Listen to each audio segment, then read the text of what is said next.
ناظرین گرامی السلام علیکم ورحمۃ اللہ وبرکاتہ۔ سیدھی بات کے تازہ ترین پرائم ٹائم میں آپ لوگوں کا استقبال ہے۔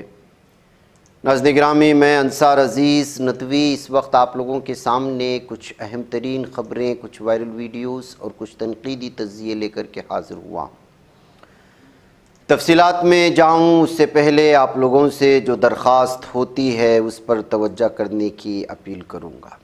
ناظرین گرامی، مدھیہ پردیش کی راجدھانی بھوپال میں اس سال ہونے والا 78واں عالمی تبلیغی اجتماع 14 سے 13 نومبر تک ابٹکھیڑی کے وسیع میدان میں منعقد ہونے جا رہا ہے۔ اجتماع دینی، روحانی اور عالمی لحاظ سے غیر معمولی اہمیت کا حامل ہے، جس میں اس مرتبہ تقریباً 12 لاکھ شرکاء کی آمد کی توقع کی جا رہی ہے۔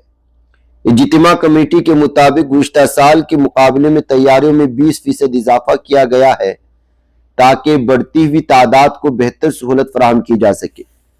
اجتماع کمیٹی کے میڈیا انچارج ڈاکٹر عمر حفیظ نے بتایا کہ اس بار مرکزی پنڈال کا رقبہ 100 ایکڑ سے بڑھا کر 120 ایکڑ کر دیا گیا ہے، جبکہ پارکنگ ایریا کو 300 ایکڑ سے زیادہ تک وسعت دی گئی ہے۔ پارکنگ کے بہتر نظم و ضبط کے لیے 70 زونز بنائے جا رہے ہیں تاکہ گاڑیوں کے آمد و رفت میں کسی قسم کی دقت نہ ہو۔ اجتماع کے دوران تمام انتظامات تقریباً 30,000 تربیت یافتہ اور تجربہ کار افراد کی سپرد کیے گئے ہیں۔ ان میں سے 25,000 رضاکار اجتماع کمیٹی کے ہیں، جبکہ 5,000 افراد شہری انتظامیہ اور پولیس سے وابستہ ہیں۔ یہ ٹیمیں صفائی، حفاظت، ٹریفک، پارکنگ اور پنڈال کے انتظامات کی براہ راست نگرانی کر رہی ہیں۔ اجتماع کے مقام پر اس بار لائٹنگ، ساؤنڈ، پانی، صفائی اور کھانے پینے کے انتظامات میں نمایاں بہتری کی گئی ہے۔ سروس ایریا میں اضافی ٹیوب ویلز نصب کیے جا رہے ہیں۔ پانی کی مسلسل فراہمی کے لیے ٹینکروں کی تعداد میں اضافہ کیا گیا ہے۔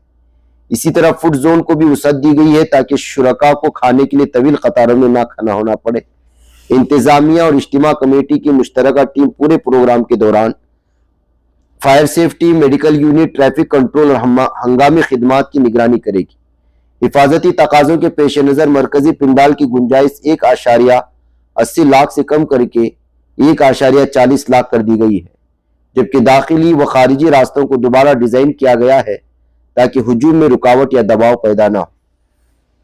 اجتماع کے دوران ملک کے مختلف حصوں کے علاوہ بنگلہ دیش، خلیجی ممالک اور افریقہ سے بھی مہمانوں کے پہنچنے کی توقع ہے۔ غیر ملکی شرکاء کے لیے خصوصی خیمہ بندی اور ترجمانوں کا انتظام رکھا گیا ہے۔ قابل ذکر ہے کہ بھوپال کا یہ عالمی تبلیغی اجتماع دنیا کے 5 سب سے بڑے اسلامی اجتماعات میں شمار ہوتا ہے، جو ہر سال ہندوستان، پاکستان اور بنگلہ دیش میں باری باری منعقد ہوتے ہیں۔ گزشتہ سال بھوپال اجتماع میں 10 لاکھ سے زائد لوگ شریک ہوئے تھے، جبکہ اس بار شرکاء کی تعداد میں خاطر خواہ اضافہ متوقع ہے۔ اجتماع کمیٹی نے عوام سے اپیل کی ہے کہ وہ نظم و ضبط، صفائی اور ٹریفک قواعد پر عمل کریں تاکہ اجتماع اپنے دینی و روحانی مقصد کے ساتھ امن و اتحاد اور خدمت خلق کا پیغام کامیابی سے عام کر سکے۔ ناظرین، مجھے یہاں پر اجازت دیں۔ السلام علیکم ورحمۃ اللہ وبرکاتہ۔